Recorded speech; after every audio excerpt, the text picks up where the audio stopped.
Muy buenas tardes a todos. Espero que hayan tenido un excelente día. Muchas gracias por estar aquí. Vamos a tener nuestra segunda parte de nuestro sello Talks sobre la analítica, cómo está hoy en día, qué hay de los modelos predictivos y algunos casos de éxito. Recomendaciones, los speakers, control de su tiempo, y para los asistentes, recomendamos que las preguntas las pueden ir colocando en el chat y mantener en mute su micrófono. La agenda del día de hoy, entonces comenzamos con Álvaro Mendoza. Él es el líder regional de Analytics de Latam Norte de EY. Y luego vamos a tener a Alfredo Meneses, el especialista en Multicloud Business de Rackspace para Latinoamérica. Al final tendremos las preguntas de cierre. Sin más, entonces, me permito presentar a Álvaro. Álvaro, el líder de Analytics, además consultor financiero para el norte de Latinoamérica de EY.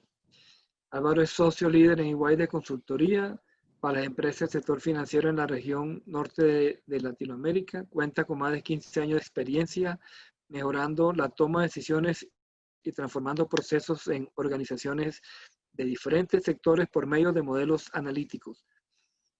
Ha desempeñado roles de consultoría y liderazgo en áreas de estrategia, operaciones y gestión de riesgos. Álvaro tiene un PhD en Decision Science en la Universidad de Duke y una maestría en Ingeniería Industrial con énfasis en investigación de operaciones de la Universidad de los Andes. Álvaro, bienvenido. Muchas gracias, Eduardo, y a todo el equipo de CXO Forum por la invitación. Pues un placer estar acá y siempre dispuesto a discutir sobre estos temas que nos apasionan y en cómo los datos y la analítica pueden ayudar a las organizaciones a apalancar sus objetivos estratégicos y generar valor. Y ese es el tema que precisamente pues quiero tocar en los siguientes 20 minutos. Alrededor de cómo las organizaciones, pues lo que estamos viendo con base en experiencias, pues tanto a nivel EY, en interacciones con diferentes clientes y también como parte de mi experiencia personal, cómo las organizaciones están abordando pues los temas de datos analítica, programas de datos analítica, pero al mismo tiempo pues las barreras que se están encontrando para realmente generar valor y algunas recomendaciones y elementos a tener en cuenta desde mi perspectiva. Entonces, si arrancamos un poco pensando en cómo se están adoptando, cuál es ese nivel de adopción actual en diferentes tipos de empresas de temas de datos y analítica, pues yo creo que hay un consenso en que el tema, pues por un lado, cada vez, si se quiere, es más popular, genera más interés y se viene progresando, digamos, en esa adopción. Entonces, aquí hay muchísimos estudios de este estilo que nos muestran cómo esa adopción va avanzando, solo por citar algunas cifras representativas en estudios que hemos hecho y aquí pues también considerando estudios de Harvard Business Review, de Forbes, entre otras, más del 90% de las organizaciones están explorando formas de monetizar los datos, más del 70% de las organizaciones tienen grupos de analítica formalmente establecidos, casi el 90% de las organizaciones ha aumentado y viene aumentando inversiones en analytics en los últimos 3 años.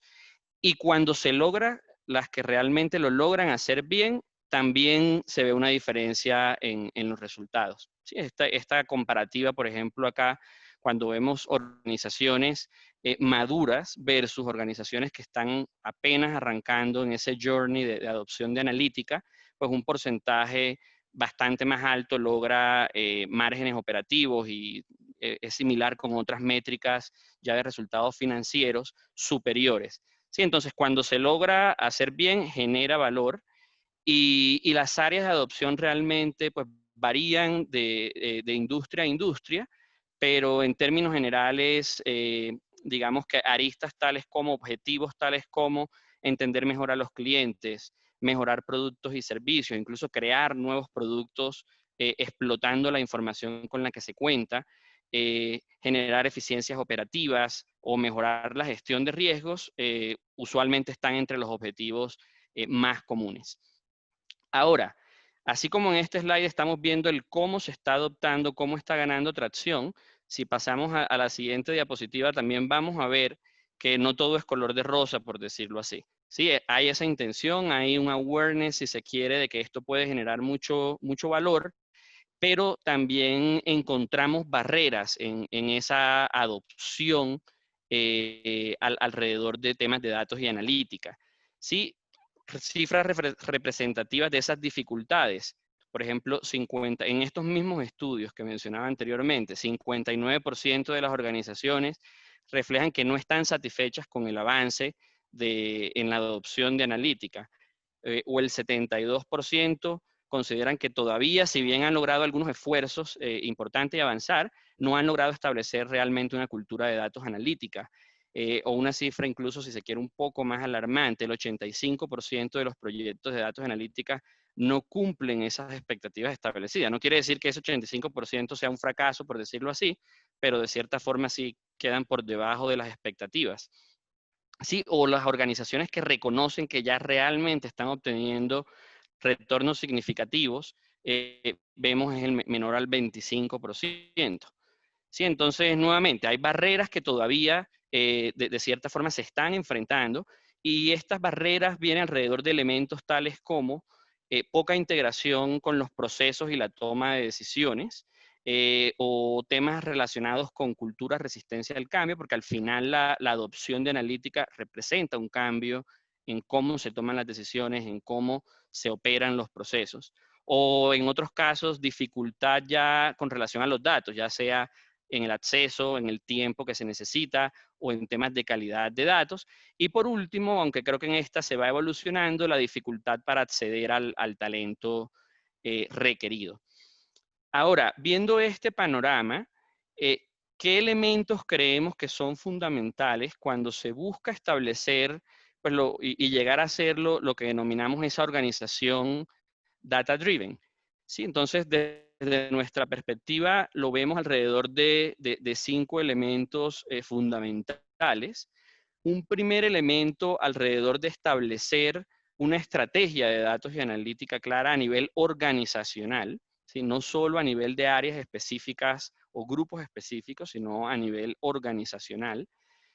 Un segundo elemento donde debemos pasar de pensar en casos de uso y aplicaciones aisladas, a realmente integrar el uso de analítica en los procesos, en los servicios, en la toma de decisiones, y ya más adelante vamos a ver un poco cómo se logra esa perspectiva. Un tercer elemento, pues claro, estamos hablando de modelos basados en datos, entonces por supuesto los datos son el insumo principal y necesitamos que podamos acceder a esos datos, que los datos sean de calidad, necesitamos un set de herramientas y tecnologías que nos permitan explotar y gestionar esos datos. Un cuarto elemento alrededor del modelo operativo de datos y analítica. En la organización, valga la redundancia, ¿cómo nos vamos a organizar para lograr estos objetivos que nos planteamos en la estrategia? ¿Cómo van a interactuar las diferentes áreas? ¿Cuáles son los procesos para esa producción y consumo de analytics? Y finalmente, un elemento importante que pues no se logra de la noche a la mañana, de cierta forma, al avanzar en los primeros 4 elementos se va desarrollando, pero aún así hay ciertas palancas que yo también puedo activar para fortalecer, complementando los otros 4 elementos, para fortalecer esa cultura de toma de decisiones con base en datos y analítica. ¿Sí? Entonces, lo que vamos a hacer ahora es explorar un poco más de estos 5 elementos, pues dando también algunos ejemplos. Entonces, si arrancamos por el componente de estrategia de datos y analítica, que de cierta forma para compañías que están arrancando este journey de adopción debería ser el primer elemento a considerar, pero incluso en organizaciones que creo que es la mayoría, como veíamos en ese primer slide, que ya vienen haciendo esfuerzos de analítica, pero si todavía esos esfuerzos se están dando de manera aislada, en áreas específicas, y no hay una estrategia a nivel organizacional, es un elemento que recomendamos, de cierta forma, volver a este primer paso y establecer esta estrategia, ¿sí? Y esta estrategia tiene elementos claves tales como establecer esa visión y propósito, pues partimos de ahí, así pues como en muchos temas y muchas agendas de transformación. Lo primero es entender, bueno, qué quiero lograr con la aplicación y la adopción de datos y analítica. Tengo objetivos más hacia el fortalecimiento de la operación actual, objetivos alrededor de crecimiento, eficiencia, gestión de riesgos, o voy a orientarlo, por ejemplo, al desarrollo de nuevos negocios, nuevos productos, nuevos servicios con base en los datos con los que cuento, que ahí depende también mucho del tipo de industrias, pero vemos cada vez más esfuerzos alrededor de lo que se llama ese data economy o data monetization. Eh, por otro lado, una vez defino ese norte, ya lo voy bajando a ese portafolio de oportunidades. Entonces, listo, tengo estos objetivos, quiero crecimiento, quiero aumentar mi base de clientes, quiero disminuir los costos en estos procesos. Entonces, eso cómo lo llevo ya ahora sí a iniciativas puntuales de datos y analítica. Entonces, quiero crecer mi base de clientes, vender más en mi base actual de clientes a través de, por ejemplo, modelos de upsell. Ok, entonces esa iniciativa alrededor, ¿cómo la soporto con un modelo analítico, por ejemplo, de Next Best Action? Sí, pero tengo primero el norte, luego sí lo bajo a una iniciativa y voy armando ese portafolio y gestionando el portafolio de manera organizada. ¿Sí? ¿Qué iniciativas voy a priorizar? Monitoreando claramente desde el desde el mismo momento de la priorización y ya luego en la ejecución, el beneficio que voy obteniendo con estas iniciativas. ¿Sí? Ese es un elemento fundamental. Y entendemos que dependiendo del tipo de iniciativas, a veces es un reto, sobre todo al inicio, cuando hay más incertidumbre del tipo de resultados que se puede obtener, pero ahí es donde también nos podemos apoyar en benchmark en la industria de compañías que ya llevan un recorrido mayor y tenemos acceso a esos casos de éxito, a esa información, nos da una primera idea del tipo de impacto que se pueden obtener con determinadas iniciativas y pues claramente a medida que yo voy avanzando en esa agenda, esos impactos, voy teniendo más elementos para poder medir esos impactos. Y esa medición de cómo se va avanzando en la estrategia, realmente hacerla a todo nivel, desde esa primera definición y esos objetivos estratégicos, cómo los estoy apalancando y ya irlo bajando ya a las diferentes áreas que van a jugar un rol en ejecutar esas iniciativas y ejecutar esa estrategia.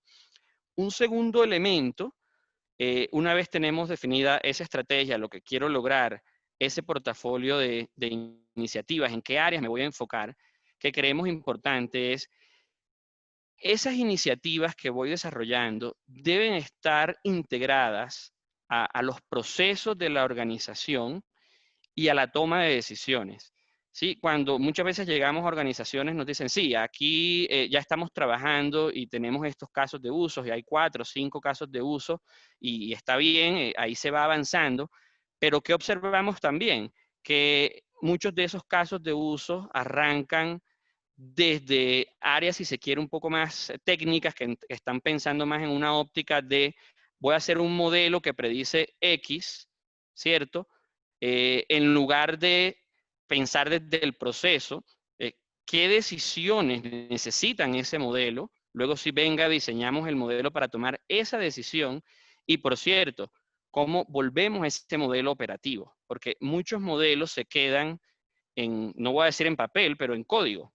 El resultado final es, sí, aquí está el código del modelo, el modelo predice esta probabilidad y quedó allí. Y en el paso de cómo se usa ese modelo para tomar una decisión, allí vemos que muchas veces ese paso genera ciertas dificultades. Sí, entonces, un marco que usualmente pues, recomendamos para crear esa conexión es partir de los procesos, ¿sí? Entender los procesos, y aquí solo a manera ilustrativa, si pensamos en, por ejemplo, en un proceso de atención al cliente genérico, donde de cierta forma entendemos las necesidades de los clientes, ya luego aquí pues se va dividiendo en gestión outbound, gestión inbound, pero ya debo entrar a diseñar esos canales de atención. Una vez recibo esas solicitudes de atención, debo direccionar a qué canal, qué agente de servicio, darle una solución a esa solicitud del cliente, pues y entregar esa respuesta y evaluar experiencia. Entonces, si uno, y nuevamente, esto ya dependerá del proceso específico de cada organización, pero si uno piensa en un proceso genérico de atención al cliente, donde esos son los grandes pasos, donde muy importante, tengo unas métricas claramente establecidas. Todo lo que yo voy a hacer a cambiar en ese proceso, y esto realmente aplica no solo para iniciativas analíticas, sino para cualquier otras iniciativas de mejora, pues yo lo voy a hacer pensando en unos resultados. Entonces, por ejemplo, en este caso, en unas métricas que pueden estar asociadas o a mayor efectividad en el proceso, y en un proceso como este, podemos tener como efectividad pues, métricas de niveles de satisfacción al cliente, NPS, volumen de reiteraciones, etcétera. Siempre pues, va a haber también unas métricas asociadas más a la eficiencia y al costo, digamos, de operar ese proceso. ¿Sí? Entonces, con esas métricas en mente, yo voy a pensar, bueno, ¿cuáles son esas decisiones claves que yo voy a tomar para poder mover esas métricas? Entonces, por ejemplo, si estoy pensando en esa necesidad del cliente, ahí puedo hacer incluso desde una gestión más proactiva, antes de recibir esa solicitud de atención, queja, etcétera. Si yo entiendo mejor que el cliente, dado cierto perfil, cierto historial de transacciones, etcétera, puede terminar en una queja, yo ahí puedo determinar para cierto grupo de clientes el hacer algún tipo de gestión más proactiva. ¿Sí? Entonces, ahí ya hay una decisión clara, es a qué base de clientes le voy a hacer algún tipo de gestión más proactiva. Con esa decisión en mente, yo puedo ahora sí pensar, por ejemplo, en un modelo de propensión, donde con base, utilizando información del perfil del cliente, sus transacciones, etcétera, voy a predecir la probabilidad de que el cliente solicite cierto tipo de servicio o cierto tipo, o ponga cierto tipo de queja. Sí, pero miren que yo no arranqué pensando en un modelo de propensión para, no, sino ya hice todo este recorrido del proceso, qué quiero lograr, la decisión y ahora sí el modelo. ¿Sí?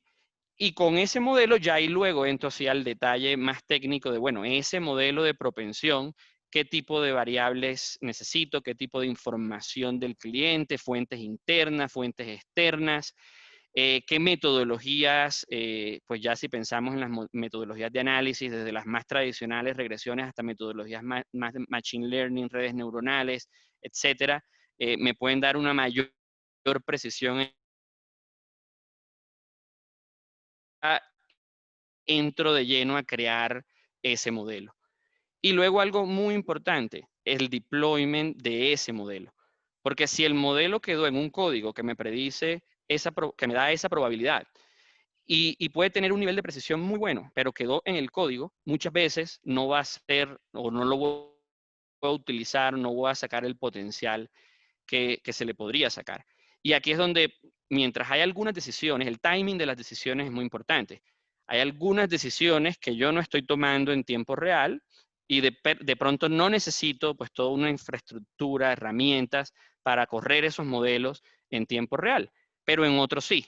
Usualmente cuando pensamos, por ejemplo, en modelos de contact center, modelo de priorización de llamada, de modelos de colas, si pensamos más en llamadas inbound y enrutamiento a asesores específicos, canales específicos, usualmente allí estamos corriendo modelos en tiempo real y el tipo de tecnologías, herramientas que se necesitan ser diferente y debo pensarlo de esa forma. ¿Sí? Entonces ese elemento del deployment, la operacionalización del modelo pasa a ser muy importante. ¿Sí? Entonces nuevamente el mensaje aquí es pensemos en estos casos de uso, no de manera aislada, en diferentes aplicaciones que encontramos un montón de ejemplos de casos de uso, sino de una manera articulada con los procesos y la toma de decisiones. Si nos vamos a un tercer elemento, pues como decíamos claramente, datos y herramientas. En este caso, nuevamente, esta pirámide de yo tengo la toma de decisiones, el para qué los quiero, y esa toma de decisiones me lleva a qué tipo de modelos quiero crear, y puede ser, también podemos hablar aquí de reportería, este consumo de información, y luego sí pensar, bueno, ahora qué información, qué datos necesito para producir esos reportes, para crear estos modelos predictivos, y ahí es donde ya nos enfocamos más en todo el ciclo de gestión del dato, ¿cierto? Desde, digamos, el obtener esos datos, desde el cómo los voy a almacenar, desde temas de gobierno y calidad de datos. Y ya también pensamos en todo el set de herramientas que voy a utilizar para gestionar esos datos y para producir y consumir mis modelos. Y pues ahí yo creo que en otros espacios han visto bastante alrededor de estas herramientas, pero digamos que el portafolio o el set de opciones cada vez va creciendo, desde herramientas que se enfocan en porciones, digamos, específicas del ciclo de gestión de datos y producción de analítica, hasta otras plataformas que ya miran el proceso más de punta a punta de una manera integrada. Obviamente, toda la potencia que vemos ahorita, pues con las plataformas y proveedores de nube, pues llámese Google, Amazon, Microsoft, el aprovechar todas esas capacidades de gestión de información, producción y consumo de modelos. Entonces, nuevamente, ese set de herramientas para realmente todo esto que estamos hablando, llevarlo a la realidad y volverlo operativo, cada vez es más poderoso. Con eso, cuando ya tenemos datos herramientas, si nos vamos a un cuarto elemento importante a considerar, es cómo voy a organizar los equipos.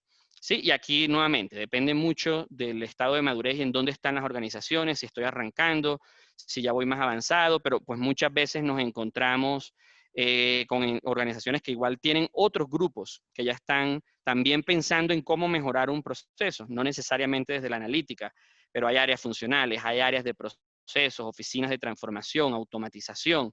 ¿Sí? Entonces, se vuelve importante que esta gestión de analítica se hable con esas otras áreas porque ahí puede haber una sinergia muy importante para lograr mejores resultados de optimización en esos procesos.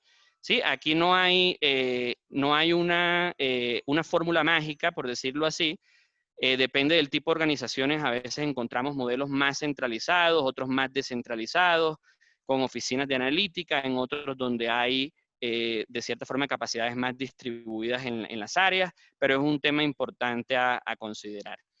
Y por último, este tema que mencionábamos de cultura y adopción, claramente cuando yo voy trabajando y voy evolucionando en los 4 elementos anteriores, voy creando esa cultura y voy aumentando mis niveles de adopción y éxito en la aplicación de analítica. Sin embargo, yo eso lo puedo fortalecer desde la estrategia bien clara hasta iniciativas ya más específicas para de cierta forma crear sensibilización, comunicación alrededor del tema, para crear capacidades, desarrollar capacidades y democratización de los datos en la organización y que eso sea sostenible. Sí, hay iniciativas específicas que hemos trabajado, por ejemplo, alrededor de Data Marketplace, que se pueden implementar al interior de las organizaciones, bueno, repositorios de datos, de modelos, de conocimiento en general, el cómo hacer programas de formación al interior de las organizaciones, pues ferias, eventos, incentivos. Entonces son elementos que pueden ayudar y apoyar al desarrollar esa cultura de datos analítica y al final acelerar, si se quiere, el llegar a ser esa data-driven organization que pues mencionábamos al principio. Bueno, entonces con esto pues cierro la presentación. Entonces nuevamente, más allá de entrar aquí a un caso específico, lo que quería era, si se quiere, pues tocar los diferentes elementos que desde nuestra experiencia vemos son fundamentales para lograr un programa de datos y analítica exitoso y sostenible en las organizaciones. Muchas gracias, Eduardo. Gracias, Álvaro.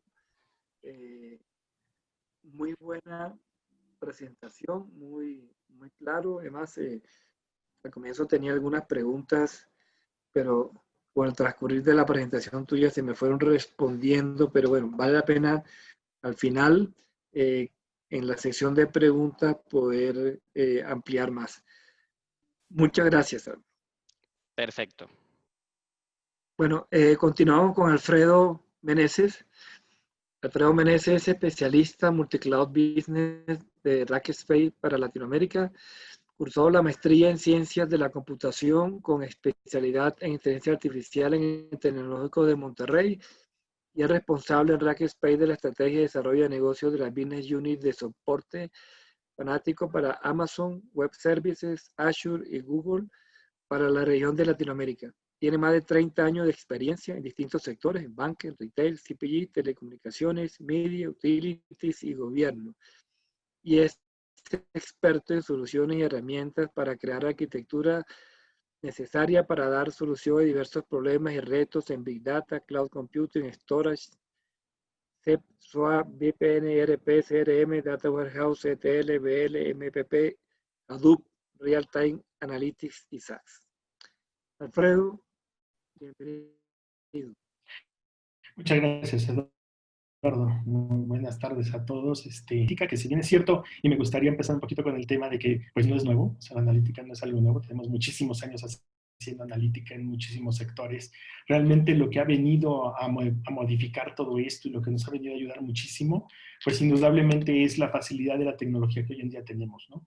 Prácticamente el tema, por ejemplo, del algoritmo para el genoma humano lo teníamos desde hace muchos años, pero no había una computadora con capacidad para poderlo hacer. Temas que tienen que ver directamente con el sector financiero, donde tenemos algoritmos, por ejemplo, de scoring de tarjetas de crédito, de scoring de riesgo, donde cuando hablamos, por ejemplo, de la parte de retail y hablamos de algoritmos de basket análisis, de la siguiente mejor oferta, motores incluso que tienen que ver con recomendaciones, pues también de alguna manera son algoritmos que siempre han existido y han estado ahí. La única diferencia es que la tecnología no nos permitía poder abarcar toda esta información que se está generando. Hoy en día estamos hablando que vamos a llegar a 175 zettabytes prácticamente en el 2025, lo cual es una cantidad enorme de información. Muchos de los datos, aquí hay algunas estadísticas, pero hay otras que también son interesantes, como que solamente el 3% de la información es la que se utiliza para tomar decisiones. Es un tema de un reto importante porque mucha de la información que está, la mayoría no es estructurada. Recordemos que la información se divide en estructurada, no estructurada, y básicamente la mayor cantidad de la información que poseemos no es estructurada. Quiere decir que no está en un formato típico de base de datos, tradicional, relacional, llámese renglones y columnas, ¿no? Y entonces esto realmente es complicado porque cuando uno quiere hacer análisis de esa información, si no está en ese modelo, pues a veces cuesta un poco de trabajo y tenemos que echar mano de muchas otras herramientas. Es que con el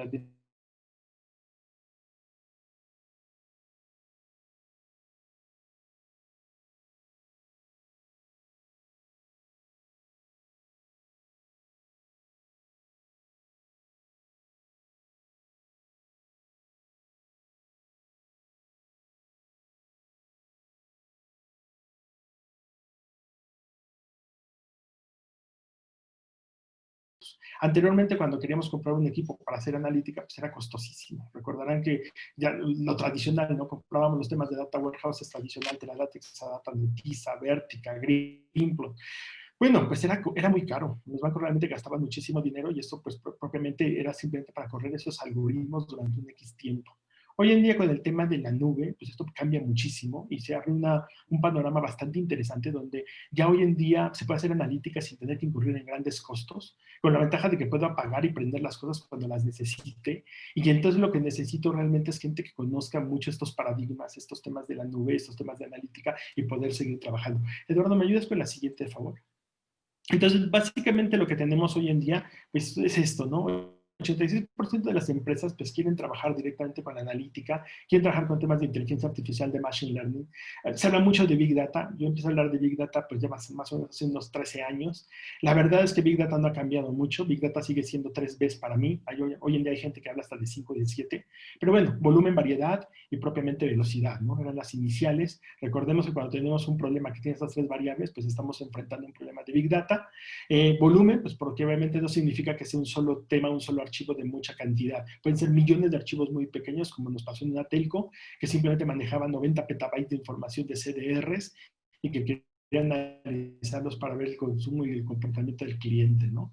De repente, cuando hablamos de velocidad, pues uno dice, bueno, pues, ¿qué tanto es? No, pues que hay mucha información que es real time. Cuando hablamos de un algoritmo financiero que está detectando y que calcula, por ejemplo, cómo va a ser el tema de la propiamente de lo que tiene que ver con un fraude en su momento, y lo está haciendo en real time porque está detectando que la transacción anterior se llevó a cabo en Nueva York y la siguiente se está llevando a cabo en Argentina, pues de repente dice, oye, esto no puede ser posible, y entonces lo detecta y eso es real time, ¿no?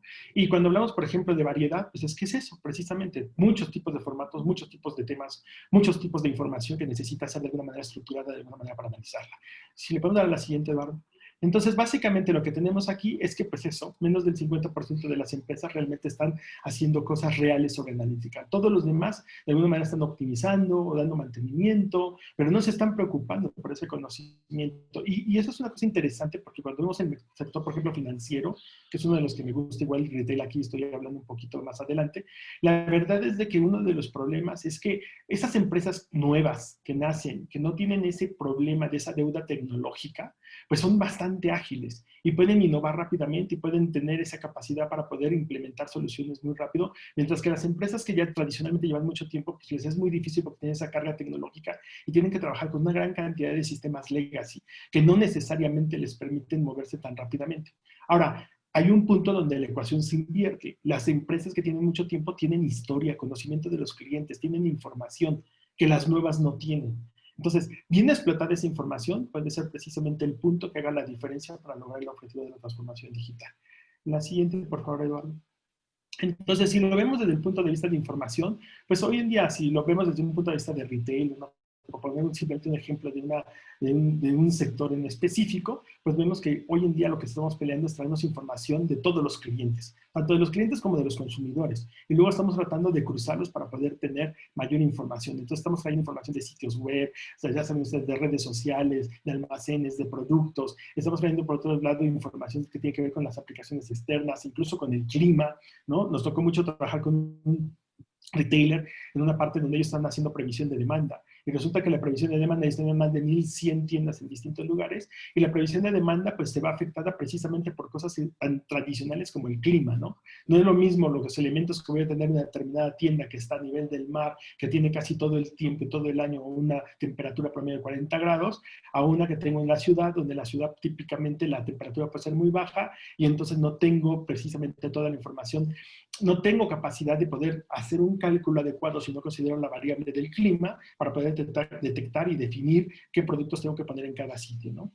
En algún momento también alguien por ahí precisamente en Colombia me decía, oye, pero yo lo que manejo es una revista, y en esa revista lo que yo pongo son anuncios de distintos productos. Perfecto. Al final la revista no termina siendo más que como un tema específico de una vidriera, decimos en México un escaparate, donde ponemos ciertos productos y hay ciertas restricciones de espacio, ¿no? Tengo que buscar cuál es la cantidad de productos que maximizan ese espacio para obtener el máximo beneficio al tener esos productos presentándolos, y que yo sé que tienen mucha injerencia en la parte de la compra. Bueno, eso simplemente se logra teniendo ese análisis, y si extrapolo ese mismo algoritmo hacia la revista, puedo hacer exactamente lo mismo, pero calculando el espacio para determinar qué tipo de productos deben de estar en función y correlacionados con otros, ¿no? Eso es súper importante. Entonces, una de las cosas interesantes aquí es que básicamente lo que nosotros podemos hacer es que, aparte de que todo este tema que solamente va respecto al tema de las vidrieras, al tema de los escaparates, también lo podemos llevar a temas incluso que tienen que ver con mantenimiento preventivo de ciertos equipos, donde también el clima podría ser un factor importante. Eduardo, si pasamos al siguiente, por favor. Entonces, uno de los temas interesantes aquí, pues hoy en día, es cómo tenemos la información, cuáles son los insights que debemos de tomar, de dónde vamos a sacar la información, porque siempre está regada en distintos sitios, en distintos lugares. Y tenemos, por ejemplo, temas que tienen que ver, pues obviamente con todo lo que es el cliente como tal, la parte de los productos, cómo está comportando el inventario, los objetivos de marketing, obviamente todo lo que tiene que ver con las experiencias personalizadas, que es lo que estamos buscando. Algunos son insights del cliente que tienen que ver obviamente con el pronóstico y la producción, otro tiene que ver muchísimo con el lanzamiento de nuevos productos, que al final eso es lo que estamos buscando para diferenciarnos, oportunidades en nichos de mercado, y por supuesto también todo lo que tiene que ver con la entrega del producto. Si pasamos a la siguiente, de favor. Entonces, viéndolo desde ese punto de vista, lo que nosotros podemos ver es que en el mundo que hoy en día estamos trabajando, que es disruptivo, también tenemos distintos problemas, ¿no? Hoy en día, por ejemplo, muchas marcas pequeñas están construyendo relaciones con los consumidores, porque pensaban que es la única manera de lograr rápidamente agilizar los procesos. Están trayendo muchos productos a una manera mucho más rápida, porque necesitan diversificarse y están tratando de ganar en la parte de innovación. Si lo vemos desde el punto de vista de comercialización, pues está buscando, por ejemplo, el 80% de los lanzamientos de marca del producto pues está fallando. Por alguna razón no está siendo el producto bien recibido dentro del mercado y hay algún problema ahí y se tiene que resolver. Otros temas, por ejemplo, que tienen que ver con el consumo, ¿no? Los consumidores están cambiando rápidamente. Ahora, el tema de la pandemia, vimos que, por ejemplo, al inicio las personas se estaban comportando y hubo una gran demanda de productos que eran de primera necesidad. Incluso en algunos países se hicieron bromas porque se acabó el papel higiénico, se acabó el alcohol. Y hoy en realidad lo que estamos viendo es que después de un tiempo donde la gente ya se ha estado estabilizando de alguna manera, el patrón del consumo está cambiando mucho y la gente está empezando a consumir más cosas que le permiten estar más cómodo. De repente están consumiendo más galletas, más refrescos, más cerveza, cosas que ya de alguna manera están más enfocadas ahora en la tranquilidad más que al nerviosismo inicial. Y si eso no se puede detectar, pues obviamente no se puede manejar adecuadamente los almacenes y por tanto tampoco en las tiendas. Y sabemos que en las tiendas, por ejemplo, pues hay una gran cantidad de algoritmos como los mapas de calor para determinar simplemente cómo debe estar la distribución de los productos. El canal como tal se está fragmentando. Sabemos que hay bastantes opciones limitadas que aumentan toda la parte de la confusión y que frustran de alguna manera al consumidor. Y bueno, sabemos también que hay una gran cantidad de fusiones y adquisiciones, ¿no? Una gran explosión de SKUs, que obviamente eso también es un tema enorme para poder hacer un análisis determinado. Y bueno, pues lo que estamos buscando es la mejor manera de integrar consumidores con las marcas adquiridas para que esto se resuelva. Si pasamos a la siguiente, Eduardo, por favor. Entonces, viéndolo desde ese punto de vista, ¿por qué es interesante el valor del Big Data? Ya se comentaba hace ratito de lo importante que era el Big Data, y si lo vemos desde el punto de vista de los datos, pues muchas veces uno de los problemas que se tiene para poderlo analizar, y siempre casi todo mundo que trabajamos en esto lo vamos a decir, es el tema de la calidad de la data. La calidad de la data siempre es un problema, porque si la data no está correcta, realmente, aunque el algoritmo sea el mejor, no necesariamente nos va a aportar los resultados que deseamos. Entonces, por eso es que hay tantos proyectos alrededor de la data cuando tratamos de ver, oye, pues vamos a hacer un algoritmo perfecto, pero entonces tenemos que verificar que la data esté bien. Por eso hay algoritmos o todos esos procesos de data quality, ¿no? Donde estamos limpiando la información y tratando de adecuarla. Por eso tenemos todo ese tema que tiene que ver, pues obviamente, con los ingenieros de data que están viendo efectivamente de dónde se saca cada dato para llevarlo.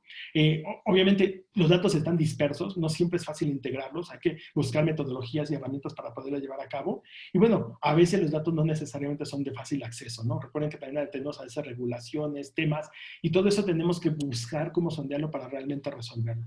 ¿Podemos pasar a la siguiente, por favor, Eduardo? Entonces, una de las cosas interesantes ahí, pues es que una vez que nosotros estamos implementando, hoy en día esta palabra data lake se ha vuelto muy famosa, ya no es nueva, hace 8 o 9 años ya estamos trabajando en ella, y básicamente el data lake era ese punto donde convergía toda la información. No importa si era estructurada, no estructurada, si era en real time, si era en batch, básicamente si era incluso en streaming, nosotros lo que queríamos era un punto donde estuviera esa información. No confundir con la información tradicional del BI. A veces la gente confunde mucho el BI con la analítica. No, en realidad el BI siempre ha sido, y ahí voy a hacer un paréntesis rapidísimo, siempre ha sido interesante, pero el BI, recuerden que es como, yo siempre decía cuando estaba en la parte de BI en alguna vida pasada, pues el BI es como ir conduciendo un coche pero mirando el retrovisor, ¿no? Al final está el KPI, sí, si el KPI finalmente falló, pues uno ya sabe que falló, pero ya sabe que falló y en tiempo pasado, es decir, ya sucedió. Entonces, en este momento tengo que empezar a trabajar en cómo voy a resolver el problema. Me está diciendo que las ventas de este año con respecto a las del año pasado cayeron. Tenemos el problema, hay que resolverlo. Pero de alguna manera jamás eso es predictivo, o sea, no estoy viendo hacia adelante. La analítica es la diferencia, me permite ver hacia adelante, puedo ver el camino y sé hacia dónde voy. Entonces, desde ese punto de vista es importante y por eso el algoritmo siempre trata de hacer una previsión de hacia dónde estoy dependiendo de una tendencia y por eso es tan importante. Entonces, cuando uno logra tener este data lake y tiene la información, uno puede correr estos algoritmos que luego pueden alimentar la parte del BI o luego pueden alimentar otras cosas más, pero sí es importante hacer el distingo. Entonces, un buen data lake, ¿por qué es mayores ganancias económicas? Claro, porque podemos rentabilizar todo esto y, por supuesto, podemos habilitar toda la parte de ventas multicanal. La siguiente, por favor, Eduardo. Entonces, viéndoles desde este punto de vista, pues, ¿qué es lo que ha hecho Rackspace? Pues Rackspace ha estado trabajando muchísimo en la parte de datos. ¿Para qué? Pues para poder obtener el valor y poderlos explotar. Entonces, sin detenerme mucho en esta, solamente quiero que veamos que realmente hay una gran cantidad de retos, que hay una gran diferencia entre trabajar y hacerlo por uno mismo. O sea, consideramos que aquí ya hay retos tecnológicos como la nube, hay retos tecnológicos como el conocimiento de la data, la explotación de la data, el poderlo concentrar. Y luego, bueno, ustedes mismos están viendo que también, ya cuando uno trabaja con gente que ya tiene este conocimiento, pues siempre la parte de la modernización de la data, siempre la parte de poder gestionar la parte de Big Data, la parte de transformación de los datos, incluso todo lo que tiene que ver con la estrategia de inteligencia artificial y machine learning, pues es algo que ya se puede lograr. Hemos trabajado con varios clientes llevándolos ahí de la mano, incluso haciendo algunos workshops simplemente para analizar la data que tienen y poder determinar después qué es lo que se puede hacer de manera conjunta. La siguiente, por favor. Entonces, si lo vemos desde ese punto de vista, nosotros lo que veníamos aquí es que tenemos esa capacidad entonces a través de los servicios de Rackspace de acelerar las directivas de transformación, de ayudar obviamente a superar todos los desafíos que se presentan y sobre todo el cumplimiento de los objetivos comerciales. Nosotros nos enfatizamos muchísimo en la data porque sabemos y conocemos que de repente, sin importar el origen, sin importar el destino, pues es un medio importantísimo para lograr, obviamente, que todas las organizaciones sean cada vez más competitivas dentro de lo que viene siendo el mercado. Si pasamos a la siguiente, de favor. ¿Por qué Rackspace es diferente? Pues Rackspace es diferente por muchas tecnologías. Estamos trabajando muchísimo en la parte de modernización continua para que cuando uno se hace un algoritmo, cada vez estamos incluyendo más los servicios que existen. En una empresa de seguros que nos tocó ahí en la parte del Cono Sur, pues ellos estaban, por ejemplo, tratando de invertir una gran cantidad de dinero para hacer un face recognition, porque era una aseguradora y necesitaba hacer una prueba de vida. Cuando nosotros trabajamos con ellos, nos dimos cuenta que realmente ese algoritmo como tal, pues no necesitaba hacerse una inversión, ni desarrollarlo, ni mucho menos pagar una gran cantidad de dinero por él, puesto que ya varias nubes lo tenían libre, o ya lo tenían listo. Entonces, al incorporar nuevas tecnologías, a veces uno ahorra, porque no solamente ahorra en costos, porque no hay que gastar ese dinero en agregar esa tecnología, sino también muchas veces, también el beneficio viene porque se reduce en el tiempo de los proyectos. ¿Por qué? Porque no tengo que esperarme a crear esa tecnología yo cuando ya existe. Y entonces hoy, por ejemplo, si de repente vamos hacia el sentimental análisis, ya hay muchas de las nubes que prácticamente tienen algoritmos que hacen un face recognition y que dan por lo menos 3 valores importantes. Me dan la edad de la persona, el género de la persona y su estado en ese momento de sentimental. Si la persona está enojada, si está contenta, si está triste. Estos 3 datos parecen muy básicos, pero cuando se los damos a la gente de marketing y analizamos y lo extrapolamos hacia el comportamiento cuando el cliente compró, por qué no compró, muchas de las cosas, empezamos a tener realmente mucha riqueza de información con datos que son relativamente básicos. Estamos trabajando mucho en el concepto de service blocks porque queremos que los clientes solamente usen lo que necesitan y finalmente tenemos asociaciones pues con muchas nubes, trabajamos con nubes públicas, privadas, híbridas, entonces ahí no hay ningún problema y uno de los interesantes puntos es que lo enmarcamos todo en este fanatical experience que le llamamos, donde lo que hacemos nosotros es trabajar codo con los clientes. La siguiente, por favor, Eduardo. Entonces, si lo vemos realmente la experiencia a gran escala, nos podemos dar cuenta de que pues hoy en día Rackspace está trabajando con más de 140,000 clientes en el mundo. Miren que tenemos más de 30,000 instancias de bases de datos de distintos tipos, incluso una de las más grandes que existe en el Mongo. Estamos trabajando mucho con lo que tiene que ver con las empresas del Fortune 500. Tenemos muchísima gente certificada, alianzas, más de 20 años trabajando en servicios administrados. Entonces, realmente créanme que todo este tema lo conocemos y lo conocemos bastante bien. Y hoy por hoy, pues yo creo que esto es importante porque nos ayuda a sacar lo mejor de la tecnología y aprovechar estos conceptos nuevos de nube para poderlos aprovechar y apalancar estos proyectos. La siguiente, de favor, Eduardo. Si lo vemos desde el punto de vista de servicios, pues miren, la verdad es que 2 de los pilares más importantes que tiene Rackspace hoy en día, uno es el de datos y otro es el de servicios profesionales. Y bajo este contexto, la verdad es que a mí lo interesante es que con este portafolio se abarca casi prácticamente cualquier necesidad, incluyendo uno de analítica hasta un punto de vista donde tengo una estrategia tradicional que simplemente quiero llevar hacia la nube para sacar el máximo provecho. Por ejemplo, hemos hecho muchísimos proyectos de e-commerce, donde obviamente sabemos que hoy en día la relación entre e-commerce y nube es una relación muy bonita, porque sabemos precisamente que entre esos 2 grandes entes, el e-commerce y la parte de la nube, pues el hecho de que se puede escalar de manera completamente transparente, sin ninguna intervención, sin ningún tema en donde yo tenga que hacer una pausa es fundamental, ¿no? Nadie quiere tener su e-commerce en el momento más importante del Black Friday, del Cyber Monday o pues del Buen Fin, como decimos en México, ¿no? La siguiente, de favor, estimado. Bueno, finalmente para mí una de las cosas importantes que me gustaría decirles es este tema, ¿no? Aquí hay muchísimas tecnologías, simplemente estamos mencionando algunas, yo estoy segurísimo que todos tenemos muchísimas más, no se preocupen, muchas de ellas realmente también las tenemos bastante conocimiento y hemos trabajado con ellas, aquí simplemente están algunas que son las más emblemáticas, siéntense tranquilos, cualquiera que sea la tecnología que ustedes quieran trabajar, seguro que hemos trabajado en algún sitio con ella. La siguiente, por favor. Y bien, a mí me encantaría dejarles con este caso de éxito, donde nosotros trabajamos muchísimo con la parte de Aeroméxico. Aeroméxico es un cliente que ha trabajado muchísimo con el tema de Rackspace. Es un cliente que lo hemos tenido tanto en nube pública como privada. Uno de los retos interesantes en su momento es que ellos querían hacer todo un tema de análisis de lealtad. Para hacer ese tema de análisis de lealtad, pues obviamente trabajaron fuertemente con distintas empresas de data scientists para que les hicieran el algoritmo. Ese algoritmo extraía datos de distintas fuentes, ¿no? Prácticamente, entre ellas la de SAP, la parte, por ejemplo, de la tarjeta de lealtad de los puntos e información de los kioscos. Y lo que se tuvo que hacer, pues obviamente fue trabajar con algunos clústeres interesantes. En este caso, pues el clúster que se trabajó fue el de MapR. Y con este clúster de Hadoop, pues prácticamente nosotros con la data que se subió y se concentró dentro de un algoritmo de S3, pues se pudo juntar toda la información necesaria para poder hacer el análisis y poder determinar el punto de lealtad de los clientes. A partir de este momento, pues obviamente muchos de los factores de marketing se fueron y se dispersaron para poder atacar distintas necesidades, distintos nichos de mercado, y se logró tener obviamente pues de parte de Aeroméxico pues una muy buena capacidad y un muy buen conocimiento del cliente para seguir avanzando. Creo que son de las cosas que son interesantes desde el punto de vista de lo importante que puede llegar a ser uno de esos algoritmos.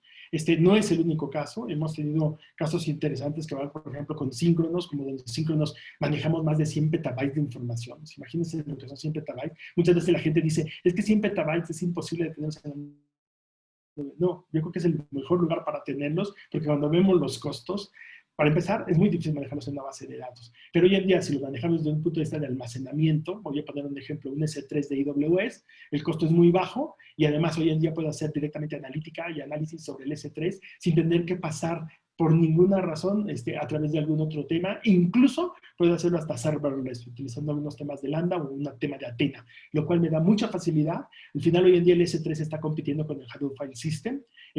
Hadoop File System yo lo recomiendo cuando se requiere muchísima velocidad de acceso a la data, pero si lo que se tiene es mucha información y no se quiere velocidad, sino cantidad de información, el S3 es una opción muy buena. Pues básicamente hasta aquí. A mí me gustaría dejar en este momento pues un espacio para preguntas. Si alguien de ustedes tiene preguntas al respecto, pues encantadísimos de atenderlo. Muchísimas gracias, Eduardo, por la comunicación y estamos en contacto contigo. Gracias, Alfredo. Vamos a entrar a la sección de las preguntas. Voy a dejar de presentar para vernos. Yo tengo una pregunta para Álvaro. Álvaro, tú lo pusiste ahí como un tema importante y en charlas pasadas también se ha hablado.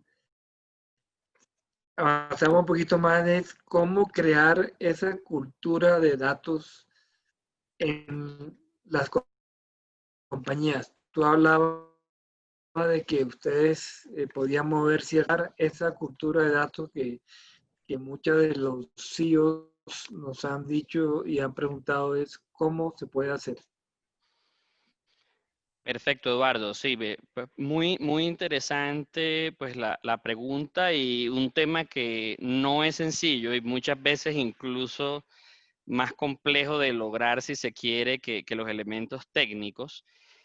Pues yo creo que un componente, como lo mencionaba, viene con esa adopción generalizada exitosa, ¿sí? A medida, aun si uno no piensa explícitamente en esas palancas o incentivos para crear la cultura, si uno va logrando cada vez más aplicaciones exitosas de analítica que generan valor en la compañía y eso lo va comunicando, lo va mostrando, ese éxito de por sí ya va generando una cultura. Ahora, esto se puede acelerar, porque ¿qué vemos en muchos casos? Nos encontramos organizaciones donde de pronto hablamos con el área de riesgos y el área de riesgos ha sido muy exitosa de pronto en un banco elaborando pues, modelos de riesgo de crédito, elaborando modelos de fraude, y tiene ya una serie de algoritmos, tecnologías que se están quedando allí como silo, y sí, ellos son exitosos, pero eso no se está llevando al resto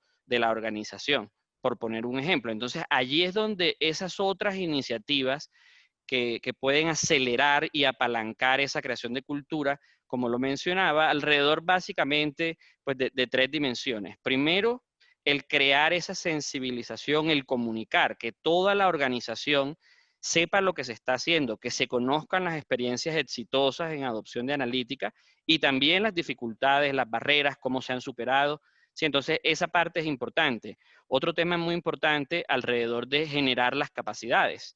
¿Sí? Generar esas capacidades a través de programas de formación y no solo en las áreas cuando existen que están centralizando y produciendo esa analytics, sino también en las áreas que están consumiendo. Y obviamente el nivel de skills y de cierta forma las áreas de formación puede que difieran un poco entre esas áreas productoras, esas áreas consumidoras, pero es importante considerar toda la organización, los dos lados. ¿Sí? Entonces, formación es otro elemento importante.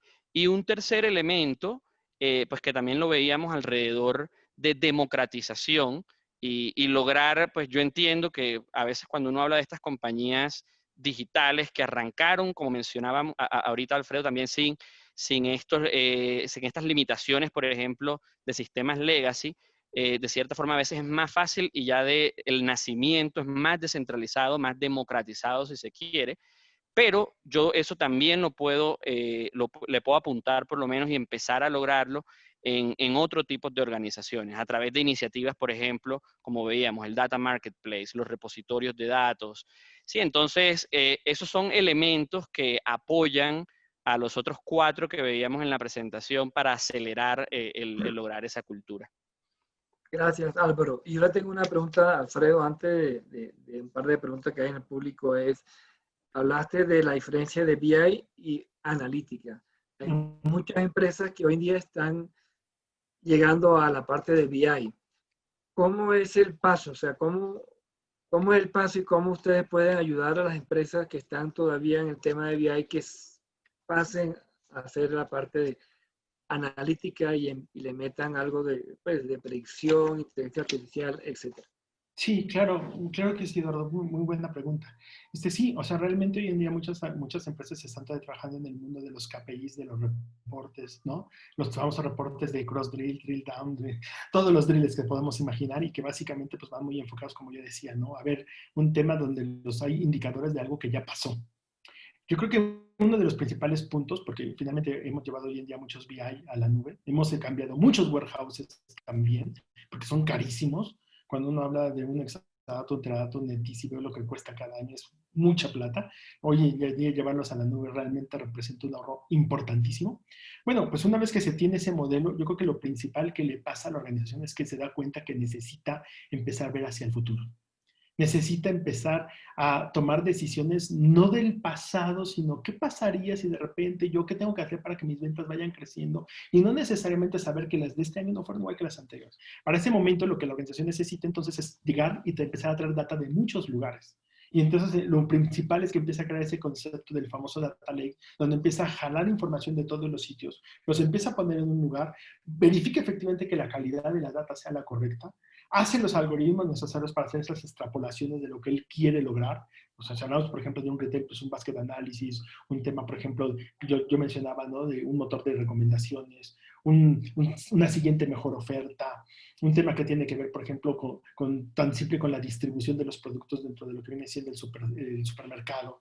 Si hablamos, por ejemplo, de una manufacturera, pues el mantenimiento preventivo, porque sabemos que muchas veces es más costoso reparar un equipo que, pues obviamente, componerlo a tiempo, detenerlo a tiempo.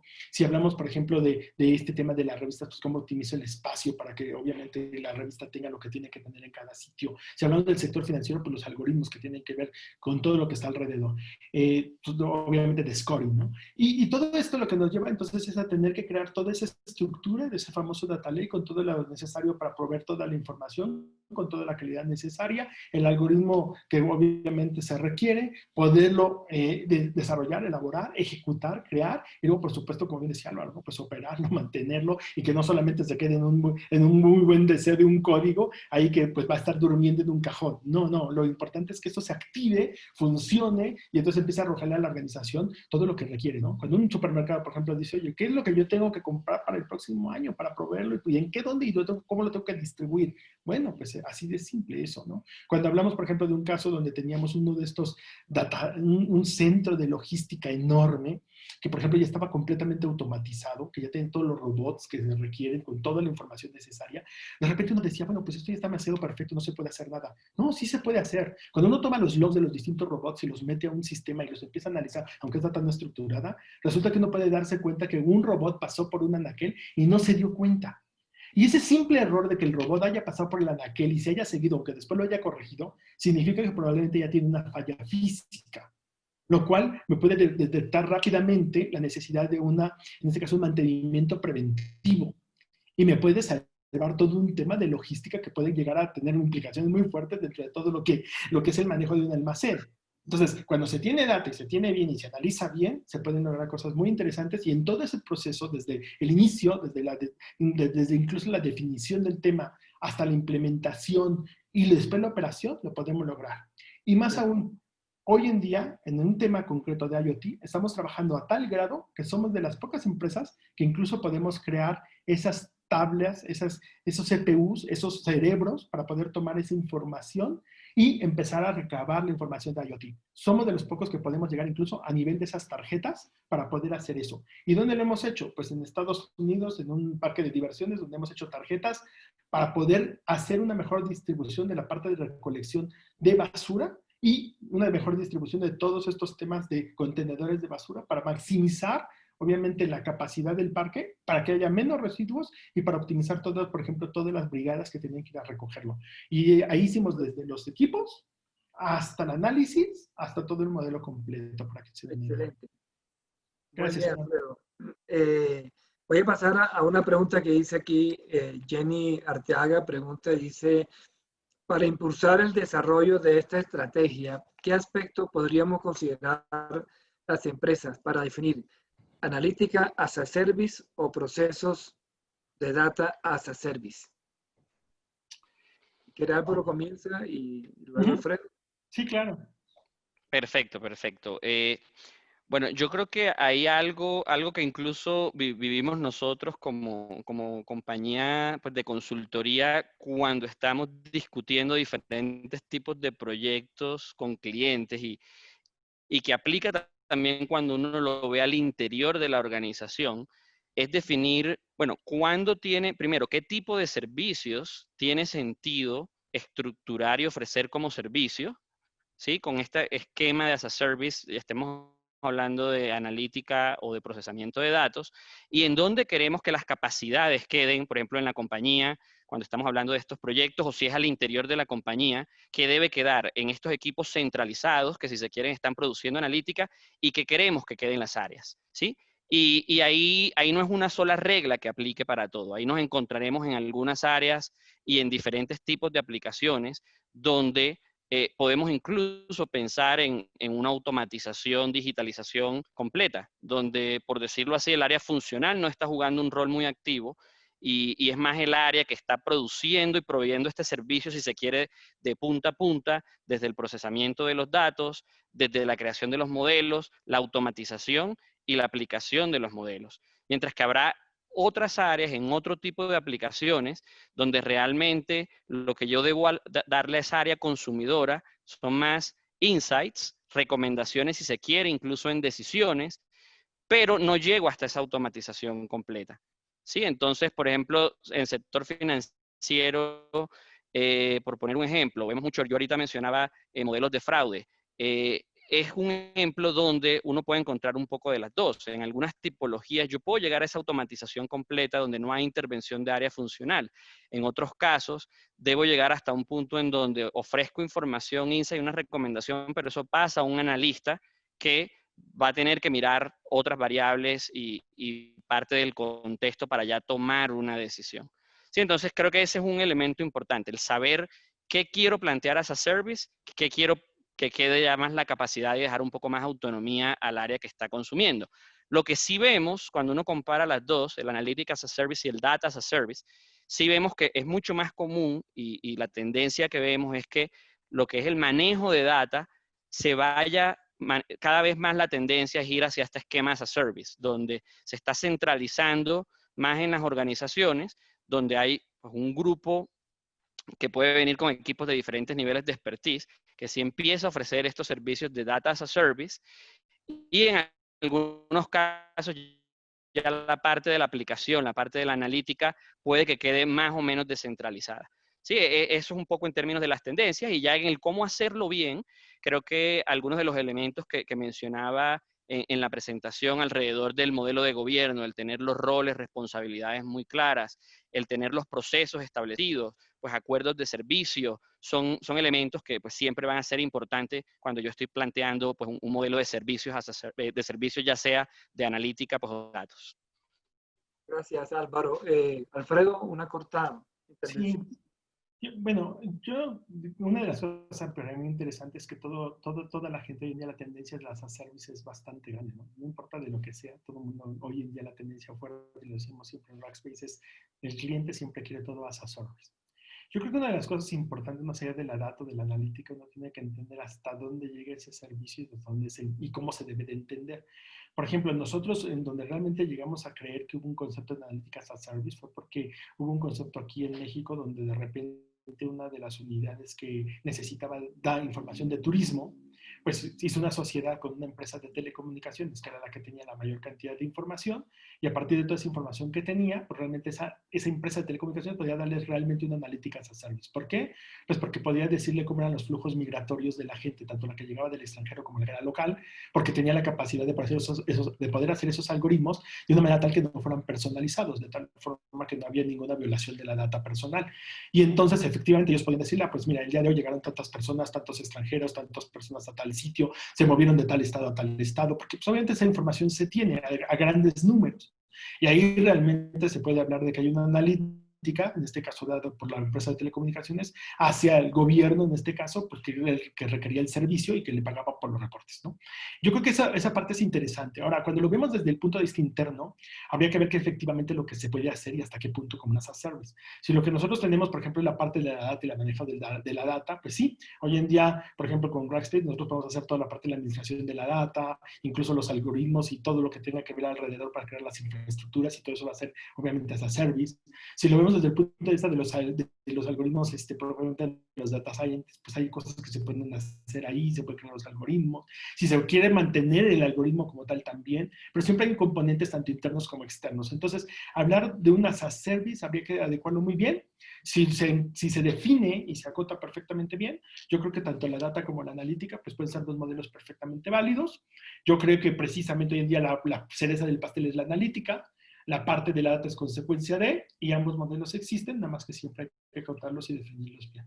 Gracias, Alfredo. Una última pregunta ya por el tiempo es, ¿qué estructura organizativa, Álvaro, qué roles claves se requiere para empezar estas implementaciones de data y analítica? Bueno, en términos de estructura, como lo decía, no hay una única opción válida, y cuando empezamos a mirar empresas que han sido exitosas en diferentes tipos de industria, nos encontramos con diferentes modelos que han funcionado.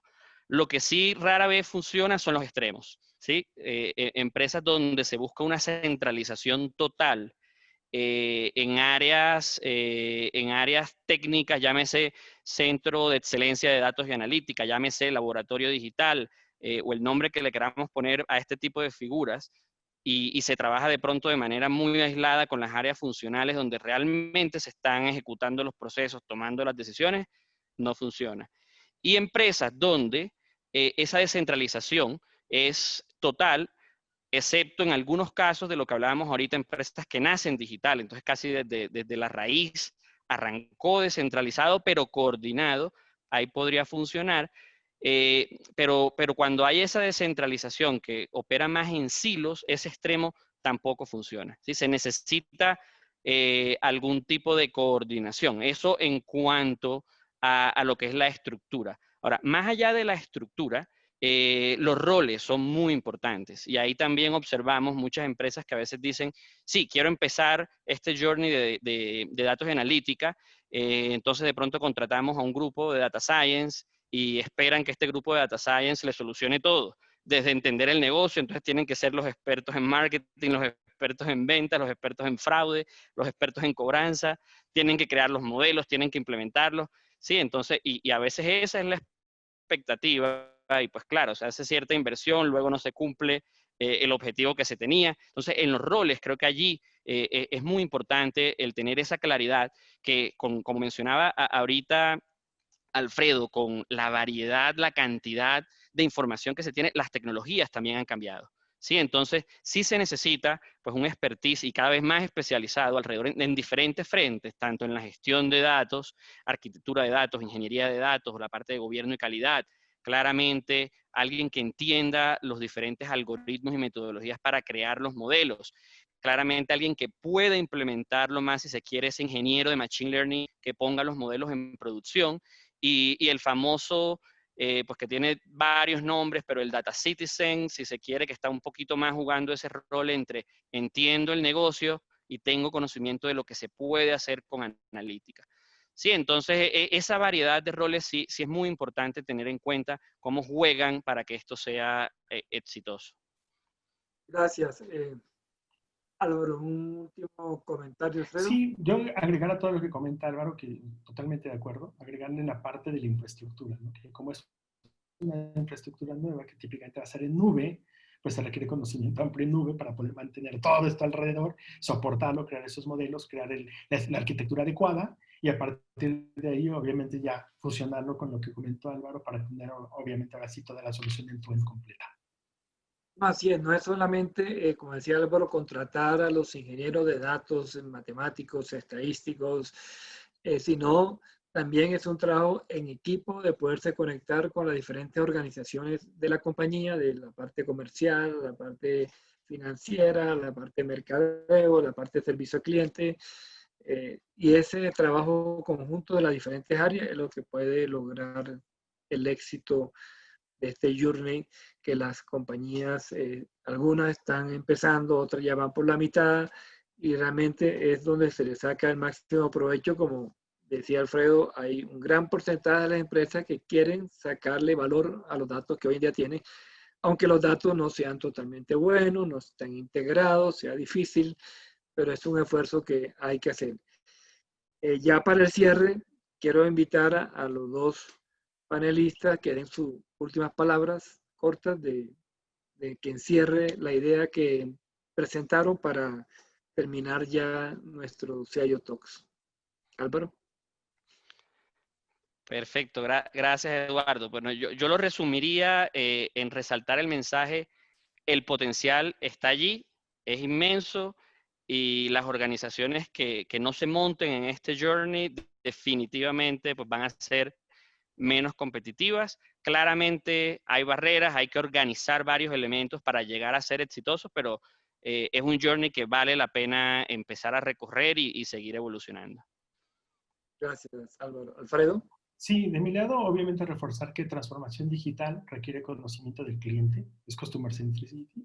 Al final es eso, más ingresos para la compañía. Obviamente, el conocer al cliente requiere analítica.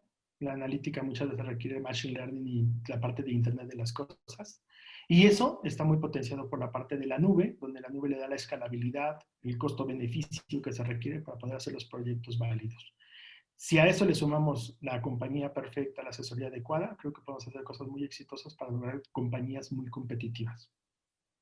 Gracias, Alfredo. Entonces terminamos, damos nuestro agradecimiento a EY por la presentación de Álvaro, un agradecimiento especial a Rackspace por la presentación de Alfredo. Muy buenas las presentaciones de ustedes dos. Creo que se cubrió el tema muy bien. De modo que muchas gracias a ustedes, muchas gracias a los que participaron y una vez están invitados para el próximo jueves vamos a hablar un poco sobre ciberseguridad y la inclusión de este tema de inteligencia artificial también en el tema de ciberseguridad. Feliz noche a todos y muchas gracias por estar y por participar. Hasta luego, buenas noches. Gracias por la invitación. Gracias, hasta luego.